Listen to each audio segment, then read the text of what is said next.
एक लड़की थी बहुत ही खूबसूरत। जितनी वह सुंदर थी उतनी ही ईमानदार।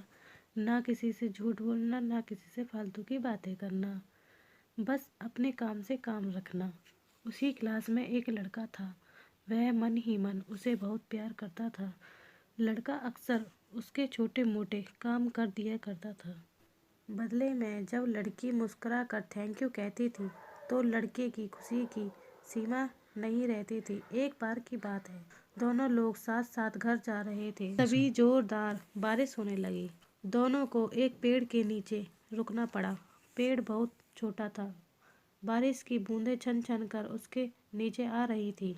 ऐसे में बारिश से बचने के लिए दोनों एक दूसरे के बेहद करीब आ गए। लड़की को इतने करीब पाकर अपने जज्बातों पर काबू ना रख सका। उसने लड़की को प्रपोज कर दिया। लड़की भी मन ही मन उसको चाहती थी, इसीलिए वह भी राजी हो गई और इस तरह दोनों का प्यार परवान चढ़ने लगा। एक बार की बात है, लड़की उसी पेड़ के नीचे लड़के का इंतजार कर रही थी। लड़का बहुत देर से आया। उसे देखकर लड़की नाराजगी से बोली, तुम इतनी देर से क्यों आए थी? मेरी तो जान ही निकल गई थी। वह सुनकर लड़का बोला, जाने मन मैं तुमसे दूर कहाँ गया था, मैं तो तुम्हारे दिल में ही रहता हूँ। तुम्हें यकीन ना हो तो अपने दिल से पूछ लो।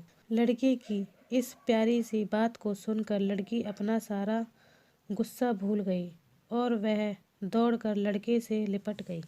एक दिन दोनों लोग उसी पेड़ के नीचे बैठे बातें कर रहे थे।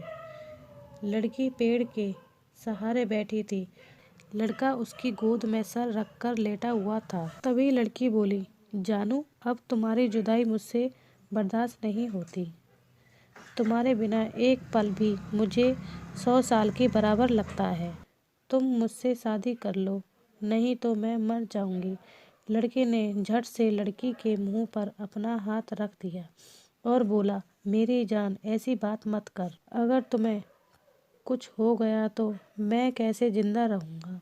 फिर वह कुछ सोचता हुआ बोला, तुम चिंता मत करो, मैं जल्द ही अपने घर वालों से बात करूंगा। धीरे धीरे काफी समय बीत गया। एक दिन की बात है, दोनों लोग उसी पेड़ के नीचे बैठे हुए थे। उस समय लड़के का चेहरा उतरा हुआ था। लड़की के पूछने पर वह रुआसा होकर बोला, जान, मैंने अपने घर वालों को बहुत समझाया पर वह हमारी शादी के लिए तैयार नहीं है। उन्होंने मेरी शादी कहीं और पक्की कर दी है।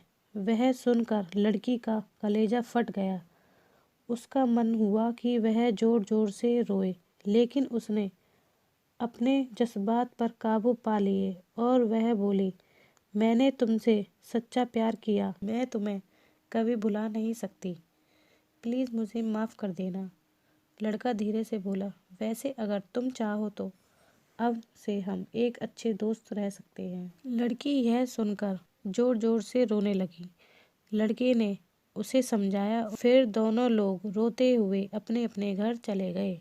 देखते ही देखते लड़के की शादी का दिन आ गया। लड़के को यकीन था कि उसकी शादी में उसकी दोस्त जरूर आएगी, पर ऐसा नहीं हुआ। हाँ, लड़की का भेजा हुआ गिफ्ट पैक उसे जरूर मिला। लड़के ने कांपते हाथों से उसे खोला। उसे देखते ही वह बेहोश हो गया। गिफ्ट पैक में और कुछ नहीं, खून से लथपथ लड़की का दिल रखा हुआ था और हाथ ही में थी उसकी एक चिट्ठी जिसमें लिखा हुआ था, अरे पागल, अपना दिल तो लेते जा, वरना अपनी पत्नी को क्या देगा।